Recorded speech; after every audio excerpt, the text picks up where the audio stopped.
On February 15th, Ray Rice and fiancée Janae Palmer were arrested, charged, and released from jail on simple assault charges after getting into a fight at Rebel Casino in Atlantic City.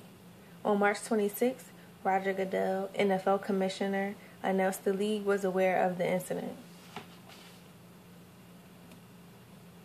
On March 27th, Rice was indicted on aggravated assault charges by a grand jury, which carries a maximum sentence of 5 years in prison. Meanwhile, the simple assault charges against Janae were dropped. On March 28th, the day after Rice's indictment, Ray and Janae were married. On July 24th, Commissioner Goodell suspended Rice for 2 NFL games. It was not until September 8th that the video of Rice punching his wife in the face on TMZ surfaced. Within a few hours, the NFL announced that Rice was indefinitely suspended until further notice.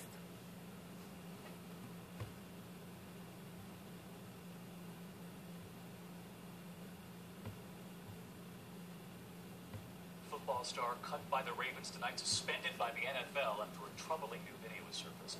You remember these images, Rice dragging his then fiancée out of an elevator, but tonight, for the first time, we're seeing something else. What happened in the moments before, and then what happened next, now costing him his job. Tonight, the NFL taking action. What will authorities now do? ABC's Ryan Smith. The video chilling. Football star Ray Rice following his then fiancée Janae into an Atlantic City hotel elevator, striking her once, then again, seemingly punching her so hard she hits a railing and is knocked out cold.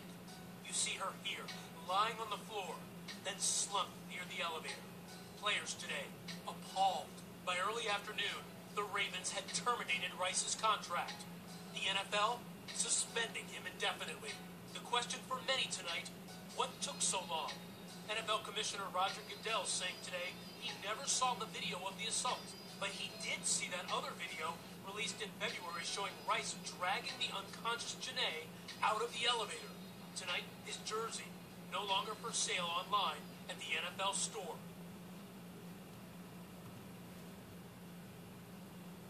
Okay.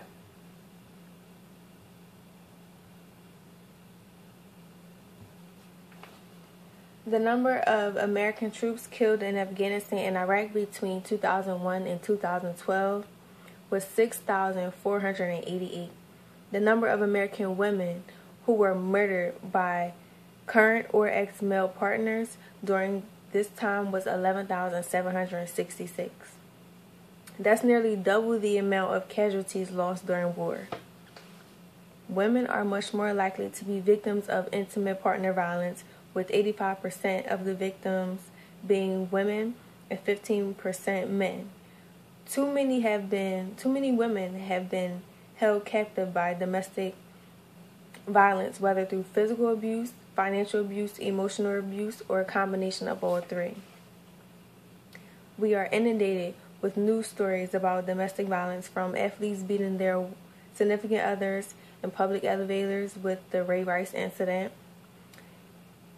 or in their homes, to celebrities publicly abusing their girlfriends. The problem is not one to go away quickly or quietly. Domestic violence can be described as a pattern of behavior to establish power and control over another person through fear and intimidation, often including the threat or use of violence. According to the CDC, 1 in 4 women experience severe violence by an intimate partner in their lifetimes. 1 in 7 men will be victims of severe violence by an intimate partner in their lifetimes. The CDC also stated that worldwide, men who were exposed to domestic violence as children are 3 to 4 times more likely to perpetrate intimate partner violence as adults than men who did not experience domestic violence as children. According to Domestic Violence Statistics 2014, a woman is beaten every 9 seconds in the United States. Every minute, 20 people are victims of intimate partner violence. Black women experience intimate partner violence at rates 35% higher than white women, says the University of Minnesota Institute on Domestic Violence in African American Communities. We cannot ignore these overwhelming statistics. It is important for everyone to know the signs of domestic violence. The most important fact to remember is that most domestic violence incidents are never reported. Many women blame themselves for the abuse and are unaware of the signs. If you or someone you know are in an abusive relationship, here are the most common signs to look for. Does your partner accuse you of cheating and being disloyal? Make you feel worthless? Hurt you by hitting, choking, or kicking you? Intimidate and threaten to hurt you or someone you love? Threaten to hurt themselves if they don't get what they want? Try to control what you do and who you see? Isolate you? Pressure or force you into unwanted sex? Control your access to money? Stalk you, including calling you constantly or following you? If you suspect you are experiencing domestic violence, please remember that you are not alone. You are not to blame. You are not to blame. You do not deserve to be treated this way. You have rights, and you can get help.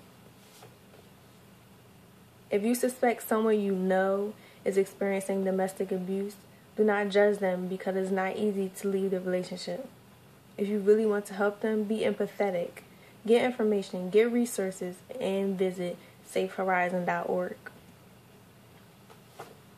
Safe Horizon is the nation's leading victim assistance organization and serves over 250,000 people each year who have been impacted by violence.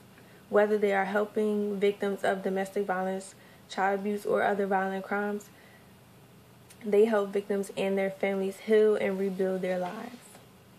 Again, 1 in 4 women will be victims of domestic violence in their lifetime. So all of you know someone who has been affected, and I encourage all of you to create a safety plan, learn about Safe Horizon shelters, learn about domestic violence legal services, and get court and community assistance. In conclusion, be aware of the signs of domestic violence before it happens to you. Domestic violence goes unreported too often. We need to speak up, speak out, and make a difference. Today I talked about Ray and Janae Bryce incident that encouraged and brought awareness to domestic violence issues, the prevalent and overwhelming statistics which affect all of us, signs of abuse, and ways to help victims. One of my first speeches this semester was about my experience with domestic violence. As a social worker, I will use the skills I learned to become an advocate for those who do not have a voice and help victims rebuild their lives.